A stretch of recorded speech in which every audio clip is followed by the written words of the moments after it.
Good afternoon, good evening, whenever and wherever you're watching us from. My name is Maruf Hassan Abdullah. Welcome back to At Which Way podcast, where we give you our filtered opinions about anything, or let me just say everything. And on this episode, we are going to be talking about the CIBEX investors. I know this is a topic everyone wants to keep hearing about. So on the program with me today, I have Mr. Badru Asimiyu.O, aka Balmark. He's the managing director of Balmark Limited. Welcome and good morning, Mr. Balmark. Can you introduce yourself to the audience? Good morning, viewers at home. I'm Badru Asimiyu.O, I'm managing director of Balmark Nigeria Limited and the state chairman of Association of Mobile Money and Bank Agents Nigeria, AMBAN. So I'm a financial advisor, fintech expert on digital economy. So I'm here this morning to discuss the CBEX investment and policy schemes in that perspective. Nice to be on the here. Good morning. Mr. Badru Asimiyu. As a financial expert and a financial advisor, what I'm going to ask you today is, Nigerians in general, we like quick getting rich scheme like that. We like it. So Yoruba people call it kalu kalu and so gundogoji. I want you to discuss the reason why Nigerians would always fall for this scam. All right, responding to your question, first we need to go memory lane a bit about what Ponzi scheme is all about, because CBEX investment is part of the Ponzi scheme. As we know, Ponzi scheme emanates from Mr. Charles Ponzi, who is a Chinese investor who began the system of taking money from people, assisting with investment, and promising high returns on the investment. And on that very scheme, the investment did not go well, and there were lapses that made investors to lose their money. So that has been for ages, and people have not stopped investing in Ponzi schemes because of how the founders used to present their schemes in a way that people get carried away.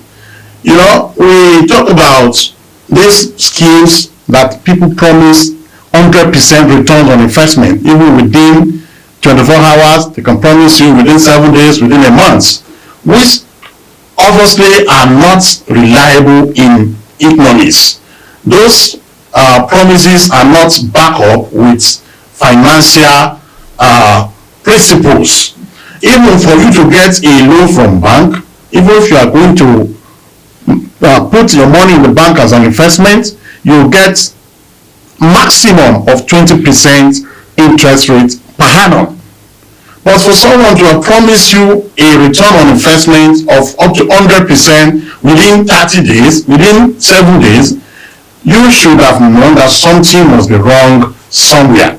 But the greediness and laziness of the investors will not allow them to read through the lines, which would have helped them in screening the authenticity and validation of such schemes. And that is why something like CBEX could eat deep into our people and cut away with about 1.3 trillion naira within that short period of time. Yes. Going through the CBEX system, even the Chinese government have debunked that CBEX for the past 1 year, since July last year. Wow. They debunked that investment, that it did not emanate from China, that anybody putting their money in that scheme are doing so at their own peril, which of course we are all witnesses to what's happened.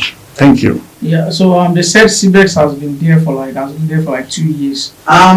I personally haven't really witnessed any Ponzi scheme that lasted for 2 years before in Nigeria. The reason why CBEX was so controversial is because it spent 2 years. So anything that would spend 2 years, you wouldn't think it's a Ponzi scheme, and that thing will really encourage people more to do it. So now, what makes CIBEX, what differentiates CIBEX from other Ponzi schemes? Yes, I get your point perfectly.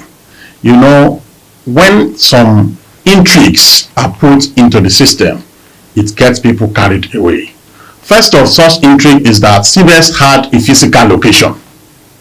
aside having physical location office where they have staff, where they have support scheme, they have WhatsApp groups, they have Telegram groups where people interact physically, they see the people they are relating with as if it's something real.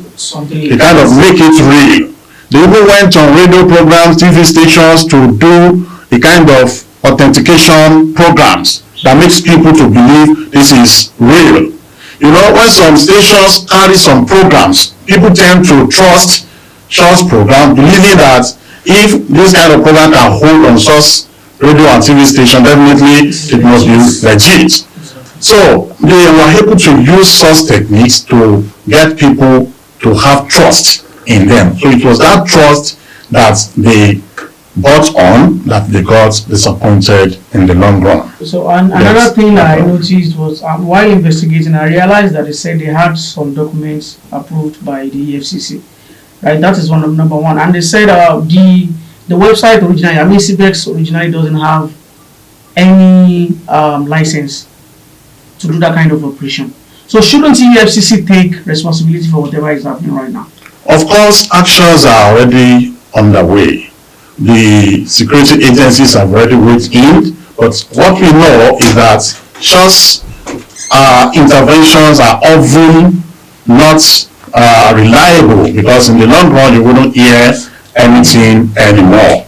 So, like for such scheme to have been licensed, the Nigerian Security Exchange Commission has a right to register it, but such was not done. And people that were supposed to have found out whether this was registered, they didn't get to do that, believing that for them to have such physical location, having such structures, maybe they must have passed through all sorts processes, but there were nothing of sorts. Do you not think the EFCC should take responsibility?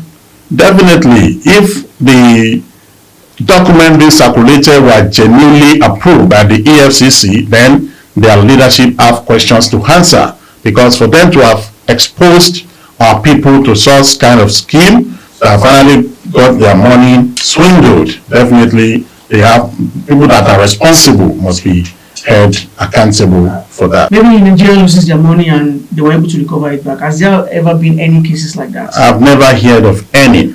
People got swindled and they got away. That is how it is. That's always been like that. Even between MMM and CBEX, I can tell you there have been more than 20 other schemes that people have participated in that they got swindled as well. You know, some people participated in Cloud One, they got swindled. We have Advantage, they got swindled. There are many more like that between 2017 and now.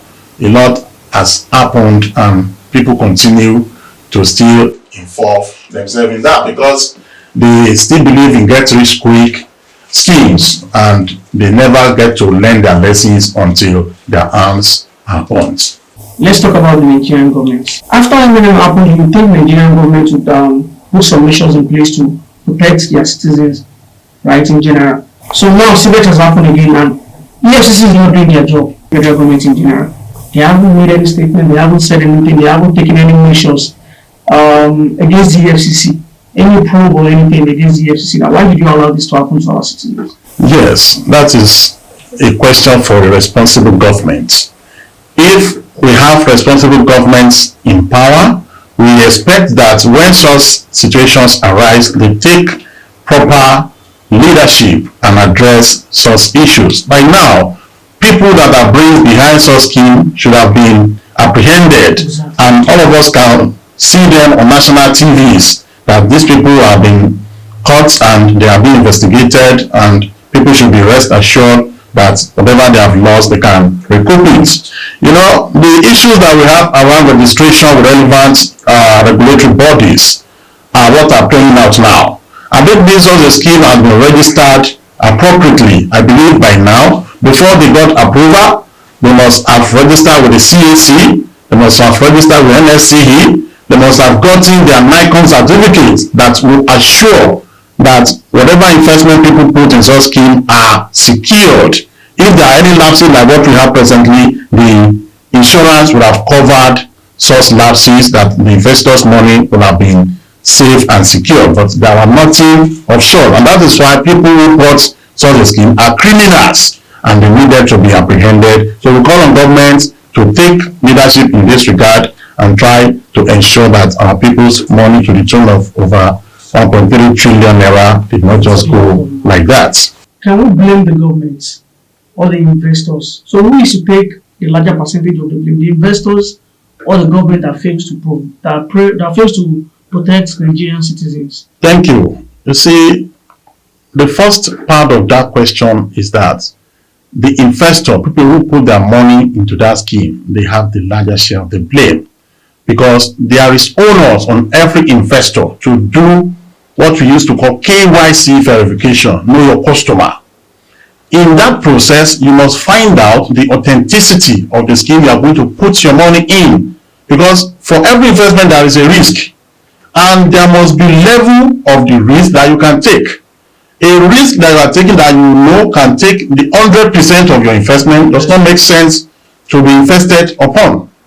The fault of the government in this is that by the time they realized the CBEX scheme was not properly registered, they should have banned it or made a public proclamation that the people should be aware of that scheme that was not registered, that whatever they face from there is their own peril. So the people that are investing in such schemes, we cannot say that because the government did not empower them. Because for someone to have invested to the tune of 8.5 million into a scheme, can we say that person was poor?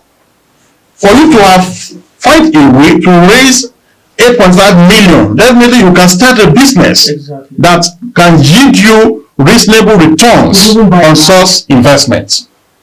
But your choice is to double that money overnight. 8.5 million to get 17 million. Just overnight. Did you ever think where that doubling will come from? Yeah. You should know that that was impossible.